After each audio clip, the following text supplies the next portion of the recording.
Mutualism describes the ecological interaction between two or more species where each species has a net benefit. ठीक है, मतलब कि हम लोग अक्सर आपने म्यूचुअल वर्ड सुना होगा फेसबुक के लिए, ये आपके म्यूचुअल फ्रेंड्स होते हैं, ठीक है, जो कि आपके भी फ्रेंड होते हैं और किसी और के भी फ्रेंड होते हैं। तो म्यूचुअलिज्म में क्या होता है कि दोनों जो फरीक हैं उन दोनों का मफाद है इसमें और उन दोनों को फ़ायदा हो रहा है किसी भी चीज़ में, ठीक।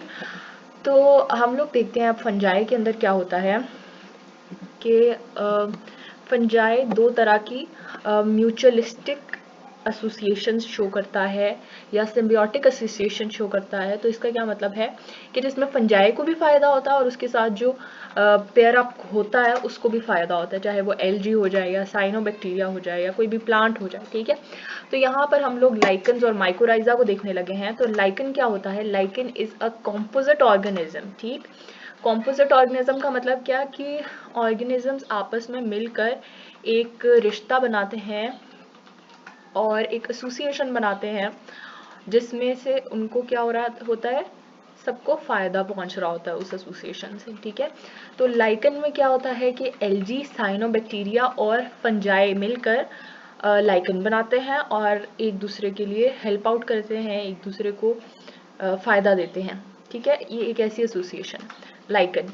माइकोराइजा की बात करें तो माइकोराइजा भी एक सिम्बियोटिक एसोसिएशन है और ये फंगस और प्लांट के दरमियान हो रही है, ठीक है। तो इसके नाम के अंदर ही हमें नजर आ रहा है कि माइको जो है वो फंगस के लिए वर्ड यूज होता है और राइजा जो है वो रूट के लिए इस्तेमाल होता है। तो माइकोराइजा रूट के फंगस, सॉइल के फंगस जो कि प्लांट्स के राइजोस्फीयर यानी कि रूट सिस्टम के हेल्प आउट करते हैं और उसको बढ़ावा देते हैं। तो यहाँ पर हम लोगों को म्यूचुअलिस्टिक सिम्बियोटिक एसोसिएशन, मतलब म्यूचुअलिज्म का भी तकरीबन वही मतलब है जो कि सिम्बियोटिक है। अच्छा, अब लाइकन्स के लिए ही सबसे पहले सिम्बियोसिस का वर्ड इस्तेमाल हुआ था कि लाइकन्स को देखा गया और देखा गया कि अच्छा इसमें तो फंजाई को भी फ़ायदा हो रहा है और एलजी को भी फ़ायदा हो रहा है।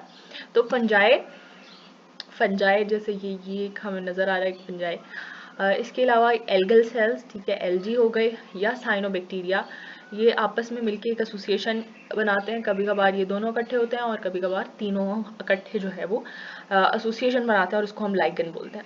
तो लाइकन्स में होता क्या है कि ये जो हमें ग्रीन कलर का सेल नज़र आ रहा है ये फोटोसिंथेटिक या एल्गल सेल है और इसके ऊपर हाइफी जो है वो पूरा अपना एक नेटवर्क, अपना एक जाल बिछा लेता है और उसको उसके ऊपर पूरा घेर लेता है उसको, ठीक है।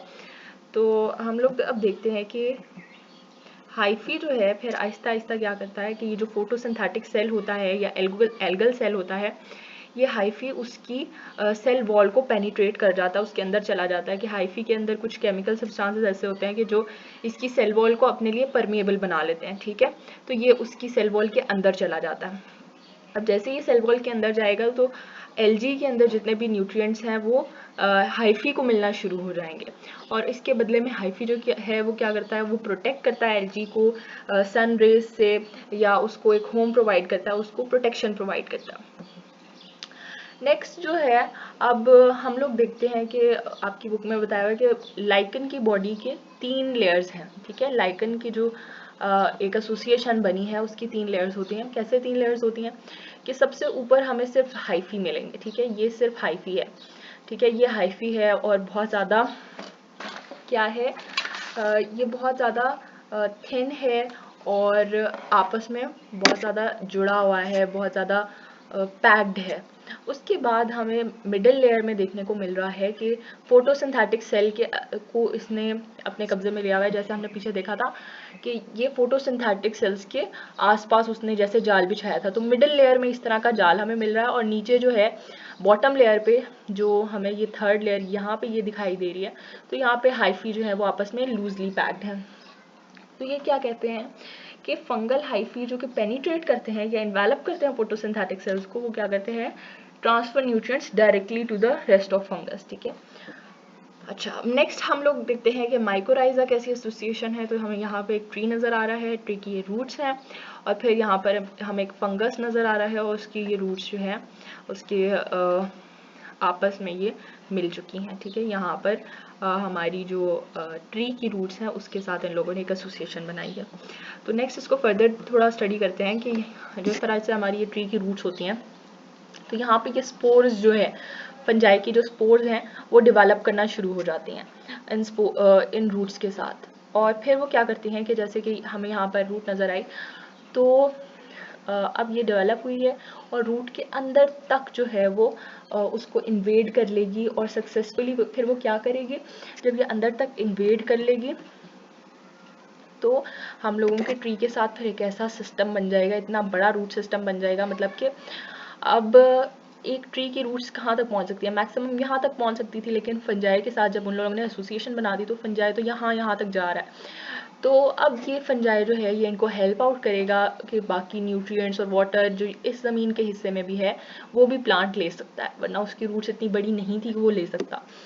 और बदले में जो है प्लांट उसको कार्बन देता है, ठीक है, फंजाई को कार्बन देता है प्लांट। इसके अलावा आपकी बुक में एक और कॉन्सेप्ट बताया गया है एंड पे, वो है एक्टोमाइकोराइजा और एंडोमाइकोराइजा। तो एक्टोमाइकोराइजा में क्या होता है कि ये जो है यहाँ पर एक्टोमाइकोराइजा की डिस्क्रिप्शन थोड़ी सी बताई गई है कि जो माइसीलियम है वो रूट के सेल्स, ये रूट है, ठीक है, ये आपकी रूट है, वो रूट के सेल के आउटर पोर्शन में ही रहता है और सेल के अंदर की सेल वॉल को इन्वेड नहीं करता, वो बाहर ही इस तरह से अपने नेटवर्क सा बना लेता और बाहर की तरफ एक मेंटल बना लेता है, ठीक है।